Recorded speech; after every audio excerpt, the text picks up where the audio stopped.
नमस्कार, दिन भर की बड़ी खबरों में आपका स्वागत है। मैं हूं आराध्या। आज के मुख्य समाचारों में हम बात करेंगे कांग्रेस के अकाउंट फ्रीज पर घिरी बीजेपी सरकार की, चुनाव आयोग के बड़े एक्शन की, हार के डर से बौखलाई भाजपा की, पीएम मोदी के विकसित भारत मैसेज पर आईटी मंत्रालय की बड़ी कार्यवाही की, ईडी के डर से हाईकोर्ट पहुंचे दिल्ली सीएम अरविंद केजरीवाल की। बात करेंगे भ्रामक विज्ञापन मामले में पतंजलि के बयान की और समाचारों के अंत में हम बात करेंगे इस साल की अमरनाथ यात्रा पर बड़े अपडेट की। इसके साथ ही और भी कई महत्वपूर्ण खबरों से कराएंगे आपको रूबरू, लेकिन तमाम बड़ी खबरों से पहले एक नजर आज की टॉप खबरों पर। भाजपा की तीसरी लिस्ट जारी, तमिलनाडु से 9 नाम, पूर्व गवर्नर तमिलिसाई, केंद्रीय मंत्री गुरुवन और प्रदेश अध्यक्ष अन्नामलाई को मिली टिकट। आनंद शर्मा ने खड़गे को लिखा, जाति जनगणना सही नहीं, इससे बेरोजगारी असमानता खत्म नहीं होगी, यह इंदिरा राजीव के सिद्धांतों का अपमान। सुप्रीम कोर्ट का चुनाव आयुक्तों की नियुक्ति पर रोक लगाने से किया इंकार, कहा चुनाव नजदीक, नए कानून पर रोक लगाई तो सिस्टम बिखर जाएगा। मल्लिकार्जुन खड़गे, सोनिया और राहुल गांधी की प्रेस कॉन्फ्रेंस, कांग्रेस अध्यक्ष बोले भाजपा के पास 5 स्टार ऑफिस, हमारे बैंक अकाउंट को किया गया फ्रीज, कहा सत्ताधारी दल ने ऐसा इसलिए किया ताकि कांग्रेस चुनाव नहीं लड़ पाए। भाजपा के राष्ट्रीय अध्यक्ष जेपी नड्डा ने लोकसभा चुनाव के लिए राजस्थान, हरियाणा और आंध्र प्रदेश के चुनाव प्रभारी और सह चुनाव प्रभारी किए नियुक्त। ईडी के समन के खिलाफ केजरीवाल की एक और याचिका, हाईकोर्ट से बोले मैं पेशी को तैयार, लेकिन ईडी भरोसा दे कि गिरफ्तार नहीं करेगी। चुनाव आयोग ने लोकसभा चुनाव से पहले 5 राज्यों में 13 नॉन कैडर डिस्ट्रिक्ट मजिस्ट्रेट और एसपी एसएसपी को किया ट्रांसफर, इनमें 5 डीएम और 8 एसपी एसएसपी शामिल। 2 रुपए नहीं, हमारे पास टिकट लेना मुश्किल, अकाउंट फ्रीज होने का आरोप लगाकर मोदी सरकार पे बरसे राहुल गांधी, कहा देश में लोकतंत्र नहीं है, दुनिया में सबसे बड़े लोकतांत्रिक देश होने की बात झूठी है। लोकसभा चुनाव के लिए तमिलनाडु में 6 क्षेत्रीय दलों से हुआ समझौता, कर्नाटक और आंध्र प्रदेश में भी बनी बात, बीजेपी का 100 समीकरण फाइनल।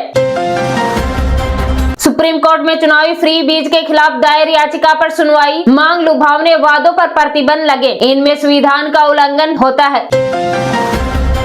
दल बदलू नेताओं की जीत का औसत घटा, 49% से घटकर 15% पर आया, 1967 के चुनाव में 50% था। देश भर में हटाए सियासी दलों के अवैध पोस्टर, बैनर और होर्डिंग, चुनाव आयोग हुआ सख्त, 24 घंटे में मांगी रिपोर्ट। चुनाव आयुक्तों की नियुक्ति पर केंद्र सरकार ने दी सफाई, कहा सिलेक्शन पैनल में जज जरूरी नहीं, पाकिस्तान के लोग भारत से ज्यादा खुशहाल। बिहार के पूर्व सीएम जीतन राम मांझी गया से एनडीए के प्रत्याशी, राजद के कुमार सरवत जी से होगा मुकाबला, एचएम और एनडीए से मिली एक और सीट। पहले का पैसा नहीं निकाल पा रहे, फिर अकाउंट फ्रीज के मामले को लेकर सुप्रीम कोर्ट पहुंची कांग्रेस। पीएम मोदी की भूटान यात्रा खराब मौसम के कारण हुई रद्द, आज से 2 दिन का दौरा था, विदेश मंत्रालय ने कहा नई तारीखें तय की जा रही। सुप्रीम कोर्ट के चीफ जस्टिस डीवाई चंद्रचूड़ ने कहा कोर्ट के लिए कोई मामला छोटा नहीं, हम आम नागरिकों के लिए हमेशा मौजूद, अदालतें न्याय देने के लिए बनाई गई हैं। विज्ञापन केस में पतंजलि ने सुप्रीम कोर्ट से मांगी माफी, कहा ऐसे एड नहीं दिखाएंगे, कोर्ट ने रामदेव बालकृष्ण को 2 अप्रैल को तलब किया था। चन्नी के नाम पर विरोध, गुंजल का नाम लगभग तय, राजस्थान में कांग्रेस के 6 सीटों पर उम्मीदवार फाइनल, जल्द होगी घोषणा। टैक्स असेसमेंट केस में कांग्रेस की याचिका पर फैसला रखा सुरक्षित, दिल्ली हाईकोर्ट ने 210 करोड़ के जुर्माने पर रोक की पिछली याचिका खारिज की थी।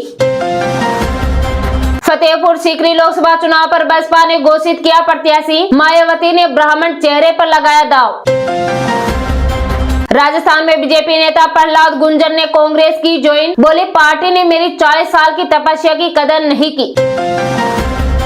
सुप्रीम कोर्ट ने पीआईबी की फैक्ट चेक यूनिट पर रोक लगाई, कोर्ट ने कहा यह अभिव्यक्ति की आजादी का मामला। हाईवे पर सफर होगा महंगा, 2 से 3% तक टोल टैक्स में बढ़ोतरी की संभावना, 1 अप्रैल से लागू होगी नई दरें। दिल्ली के सीएम अरविंद केजरीवाल ने फिर खटखटाया हाईकोर्ट का दरवाजा, ईडी द्वारा गिरफ्तारी से सुरक्षा की मांग। अमरनाथ यात्रा 29 जून से होगी शुरू, 51 दिनों तक चलेगी। पिछले साल तक यह यात्रा करीब 62 दिन चली थी और 4.5 लाख श्रद्धालुओं ने पवित्र गुफा में बाबा बर्फानी के किए थे दर्शन। तो कैसे लगे आज के समाचार, कमेंट करके जरूर बताइए। वीडियो पसंद आए तो वीडियो को लाइक कीजिए। दिन भर की महत्वपूर्ण खबरों की तुरंत अपडेट पाने के लिए हमारे चैनल को अभी सब्सक्राइब कीजिए।